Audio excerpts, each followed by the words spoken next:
আমরা যারা গুরু ঘরে গেছি সত্যি আমরা ভাগ্যবান। আমরা যা কিছু ক্রিয়া করি না কেন গুরু ছাড়া কোনো কাজ হয় না। দেখবেন শ্রাদ্ধ ক্রিয়া করা হয়, কোনো শুভ কাজ করা হয়, ব্রাহ্মণ কিন্তু আগে বলে যে আপনি দীক্ষা নিয়েছেন। যদি পিতামাতার শ্রাদ্ধ করে, যদি গুরুর দীক্ষা না নেয়, সেই ফল নিষ্ফল। বসো বাবা, বসো। শাস্ত্রে বলছে আপনি পিতামাতার শ্রাদ্ধ করছেন অথচ দীক্ষা নেননি, সেই শ্রাদ্ধে কোনো ক্রিয়া হয় না।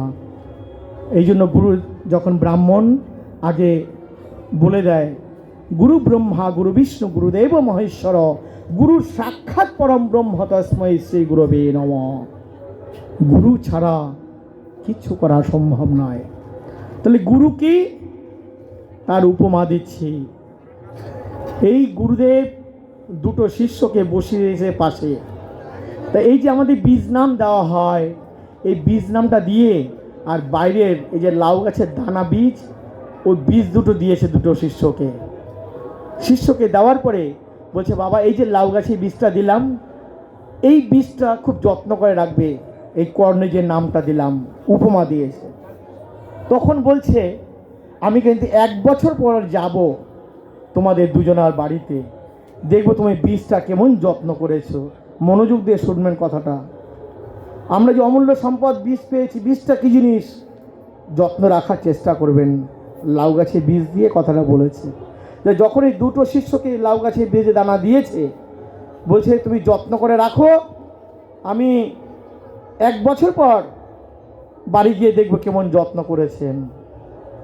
তা দুটো শিষ্য লাউ গাছে বীজটা নিয়েছে, নিয়ে গুরুদেব বলছেন যত্ন করতে। তা বলছে এই বীজটা আর তোমাকে যে কর্ণে নাম বীজ দিয়েছি একই জিনিস।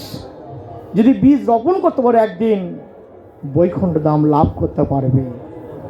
কি অমূল্য সম্পদ আমরা যে বীজ পেয়েছি।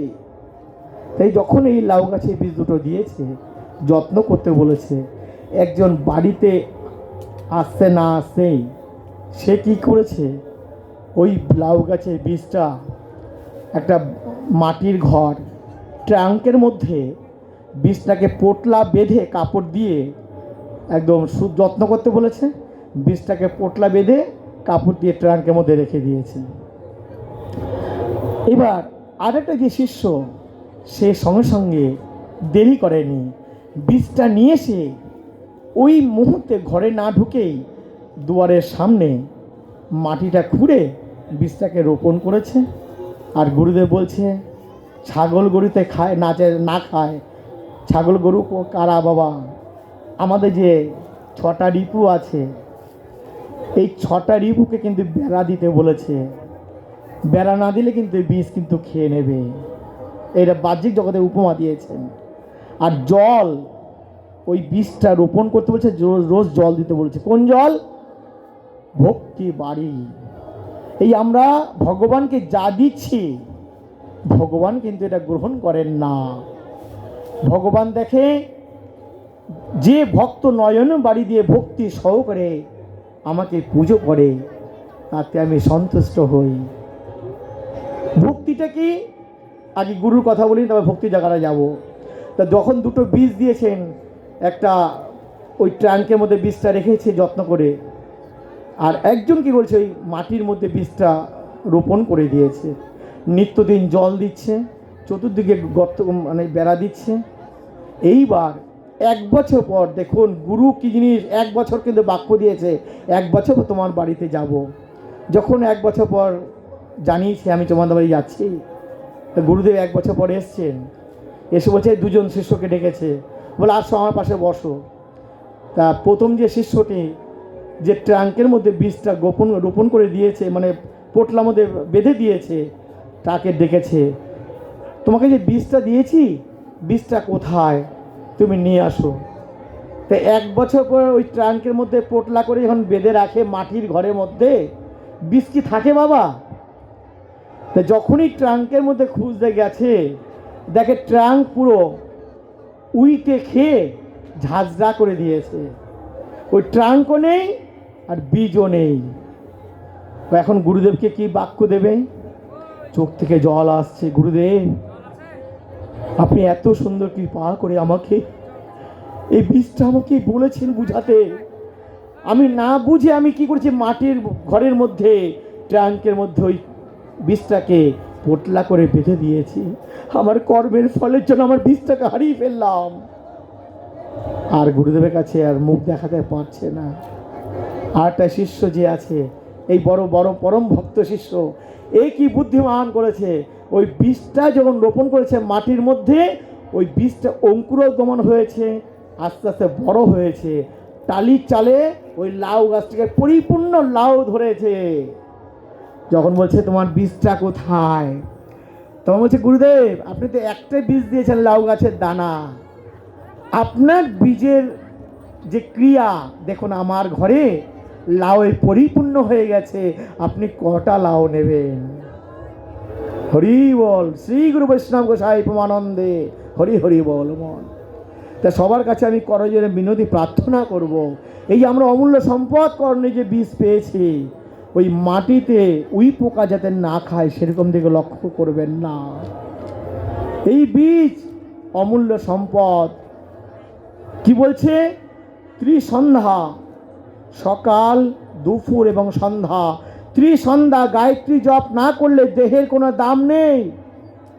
দেহটা সেই খাঁচা, এই দেহটা আমরা আনন্দ ফুর্তি করছি, যে আনন্দ পরমেশ্বর ভগবান আমাদের দিয়েছেন। আজকে দেখুন গৌরাঙ্গ মহাপ্রভু আজকে আমাদের জীবের দ্বারে দ্বারে নিত্যানন্দ প্রভুকে কলসি কানা দিয়ে মেরেছে। তু বলছে একবার কেন, আবার মাল, তবু একবার নাম কর। তার কোন দরকার ছিল? এই আমাদেরকে জীবকে শিক্ষা দেওয়ার জন্য। কিন্তু আমরা অতভাগা, আমরা সকাল থেকে রাত্রি পর্যন্ত সব কাজ করতে পারি, কিন্তু নামের দিকে আমরা কোনো গুরুত্ব দিই না। যখন দেখুন আজ মুসলমান যারা মুসলিম সম্প্রদায়, তারা 5 ওয়াক্ত নামাজ ঠিক মতন পড়ছে, যারা পুলিশে সার্ভিস করছে, যেখানে পুলিশ চাকরি করছে, ওই রুমালটা পেতে ওখানে নামাজ পড়া শুরু করে। কিন্তু আজকে আমরা হিন্দু সনাতন ধর্ম, যে ধর্ম থেকে সমস্ত ধর্ম সৃষ্টি হয়েছে, সেই ধর্ম থেকে আমরা পিছিয়ে যাচ্ছি। সন্ধ্যা হয়ে যায়, আমরা সেই ভগবানের দিকে তাকাই না। এখন বড় টিভি সিরিয়াল হয়েছে আর মোবাইল হয়েছে, ওদিকে তাকাই, দেখি কখন একটু বিরোধী হবে, তখন ওই নকুলদানা দিই ঠাকুরকে দিয়ে চলে আসি। ওই নকুলদানাটা আর 2 টাকা দামের টিনের গ্লাস খুঁজি। দুঃখ লাগে বাবা, অনেক কষ্টে কথাটা বলছি। আমরা সোনার থালে ভাত খাচ্ছি, ভালো থালে ভাত খাচ্ছি, ভগবানকে 2 টাকার টিনের থাল আর 2 টাকা দামের গ্লাসে একটা নকুল দিয়ে চলে আসলাম। ওই ভগবান খেলো না কে খেলো দেখার দরকার নেই, কারণ ওই বড় বাক্সটা আছে, আবার টিভি দেখতে হবে সিরিয়ালটা। খুব দুঃখ লাগে। আমরা বলি ভগবান তুমি আমাদের কৃপা করো, তুমি কি তার জন্য করেছো? করো, হও, পাও। না করে যে পেতে চায়, দুঃখ তার পাশে যায়। করতে হবে আগে। বলছেন ভাবছো কিসে, চলবে কিসে, তুমি ভাববার কে? যিনি ভাববার তাকে তুমি ভাবো, তুমি তাকে ভাবলে তোমার ভাবনা সে করবেন। আমরা আমার করে মরছি। কিন্তু এই যে ভক্ত কাকে বলা হয়, যেটা কথা বলছিলাম, ভক্ত কি জিনিস? নারদ এবং শ্রীকৃষ্ণ প্রখর রৌদ্রে রাস্তা দিয়ে বেরিয়েছে না, এবং ভগবান শ্রীকৃষ্ণ আর নারদ দুজন ব্রাহ্মণ রূপ ধারণ করে যখন এসছে, প্রখর রৌদ্রে আর হাঁটতে পারছে না, নারদকে বলছে প্রভু, ভগবানের বাবা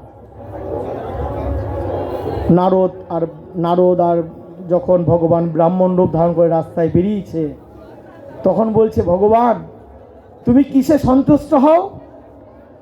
আমি তো শুনেছি যে পত্র পুষ্পং ফলং জলম, যা কিছু দেয় ফল মিষ্টান্ন তাতেই সন্তুষ্ট হন। ভগবান বলছে না, এই ফল মিষ্টি দেওয়া হয়, আমি সেটা গ্রহণ করি না। মীরাবাই বলেছিল বিনা প্রেম সে নাহি নন্দ লালা। প্রেম এমনই জিনিস, মীরাবাই দেখিয়ে দিয়ে গেছেন। যে মন্ডা মিঠে তুমি যাইতা না কেন, যুক্তি ভক্তি নয়ন বাড়ি জল অর্চন না করে ভগবানকে দাও, সেই ভগবান গ্রহণ করেন না। আমরা যেগুলো দিই আসল জিনিসটা ভক্তিটা দিচ্ছি না। তাই বলছে পত্র পুষং ফলম জলম, আমি পাতা, গাছ পাতা ফুল। নারদ যখন ভগবানকে বলছে যে এখন তো যারা গরিব মানুষ ফুল কিনতে পাচ্ছে না, সে কি তোমাকে পাবে না? বলে হ্যাঁ, কেন পাবে না? বলছে আমি ওই ফুলে সন্তুষ্ট নয়, আমি ফুল যে না কিনতে পারে ফুলের পাতা তো দিতে পারে। বলে দেখুন আজকের যে পর্যায়ে দাঁড়িয়েছে কলকাতা শহরে দেখা যায় এটা গাছ লাগাবার জায়গা নেই, সব ফ্ল্যাট হচ্ছে, তুলসী গাছ তো নাই, ফুল গাছ নেই। বলে কেন? তুলসী গাছ পাতা না থাকে, জল তো আছে, গঙ্গা জল দিয়ে আমাকে একটু সেবা দেবে। বলে গঙ্গা তো অনেক দূর, যে গরিব মানুষ পয়সা নেই গঙ্গা যেতে না পারে। বলে কেন? সেই গঙ্গা জল আমি চাইনি, আমি ত্রিবাণী তিনটে গঙ্গা নয়ন বাড়ি দিয়েছি, গঙ্গা যমুনা সরস্বতী এই বাড়ি জল অশ্রু করে আমার চরণে যে নিবেদন করে আমি তাতেই সন্তুষ্ট হই। আমি গঙ্গা জল চাই না, প্রত্যেকটা জীবের মধ্যে আমি গঙ্গা যমুনা সরস্বতী বিরাজ করেছে। তাহলে আজ আমরা পুণ্যবান যে জয়দেব মেলায় কেঁদুলি ধামে আমরা এসে দেখুন আমাদের প্রাণটা